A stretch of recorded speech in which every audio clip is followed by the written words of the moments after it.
YouTube, what is going on? Today we are covering my second favorite character in the game, that being Teen Gojo, and what a coincidence, they're both hidden inventory characters, the first being Toji.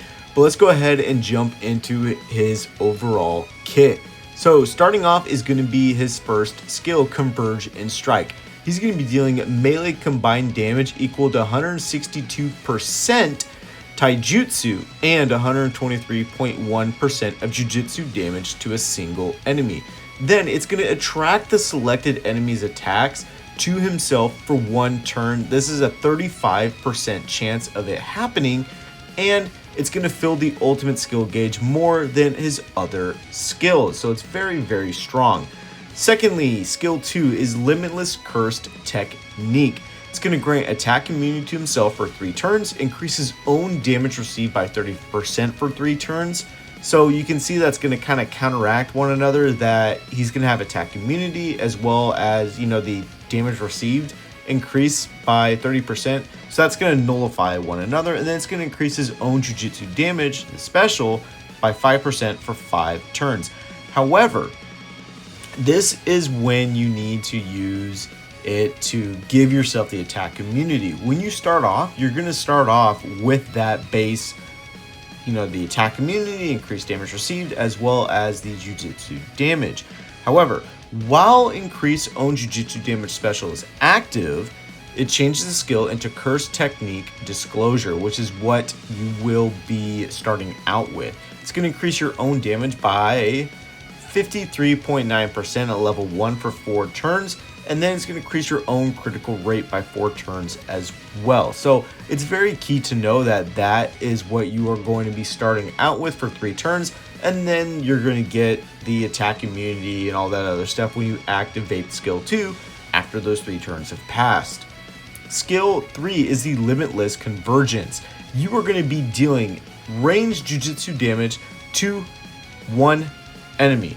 Then you're going to decrease the selected enemy's damage by 30% for 2 turns. So very good, given the fact that it is Jujitsu damage. As you can see, his own kit is that he likes to boost his own attack. However, decreasing the enemy's damage is also very, very, very good. Now is the ultimate, which is just absolutely bonkers.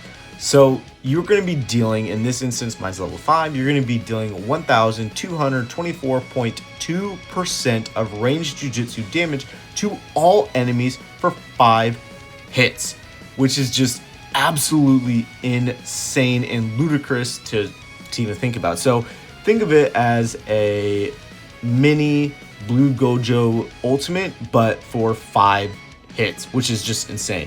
He also has the Limitless Curse Technique. He's going to grant himself attack immunity for 2 turns. He's going to increase damage received by 2 turns for himself, and he's going to increase his own Jujitsu damage special by 5% for 4 turns. So you can really see here that he does have attack immunity. He's able to put it up for himself, unlike all the other Gojos who automatically have it. However, a positive on Teen Gojo is that he is always around. He does not leave after a certain amount of turns, unlike every other Gojo in the game. So it makes him extremely valuable. So let's go ahead and run into some content and check out what he's capable of doing. So here we have going over the anniversary little event boss. And as you can see, we are going to be running Yaga and Nanami, the very 2 good staples I always like to use because I want to showcase stuff, like I've mentioned before, that is already out on global. So we have Momo here as well, providing some attack buffs as well.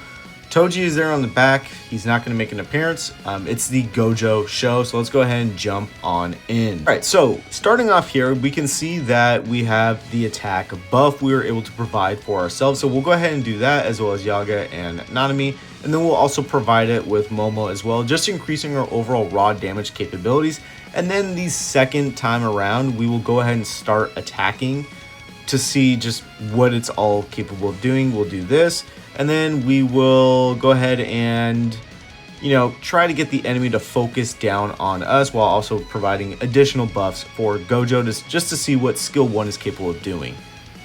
Boom, 229 damage. So We did manage to attract the attack, which is very, very good. So now let's go ahead and run skill 3. Again, just do some buffing.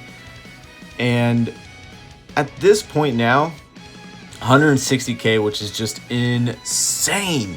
So now we want to make sure that we try to get the ultimate off as fast as possible. So we're going to use skill 1 to help boost that.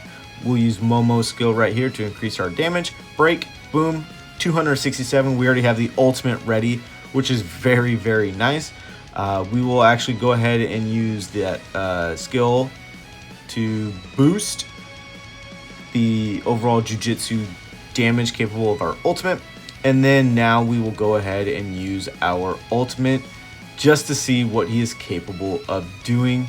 Let's go ahead and see the raw damage capabilities here. So like I said before, it is 5 hits, boom, all that damage. 471,000 damage. I know we didn't kill, that's fine, whatever. We're not showcasing the overall, like, oh yeah, we killed him. So 471k, which is very, very good. Now, is it optimally played? Absolutely not. This is just a general showcase of what he is capable of providing. So I hope you guys enjoy, because I'll see you all within the next video.